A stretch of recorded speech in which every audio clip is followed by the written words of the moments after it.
Imagine a drone that flies like a bird, swift, agile, and able to dodge obstacles at high speeds. Now, what if I told you this drone is real? Meet Super, an aerial robot that can navigate unknown environments at an incredible 20 meters per second without crashing. Developed by engineers at the University of Hong Kong, this breakthrough drone uses 3D LiDAR technology, giving it real-time feedback up to 70 meters in all directions. Unlike traditional drones that rely on slow camera-based systems, Super can make instant flight decisions, switching between the safest and the most exploratory route. What does this mean?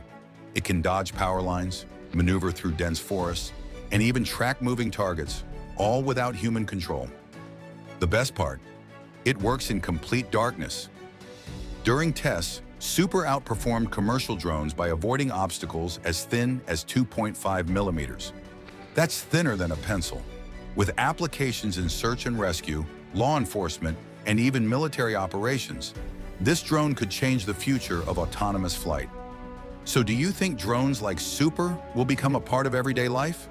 Let me know in the comments.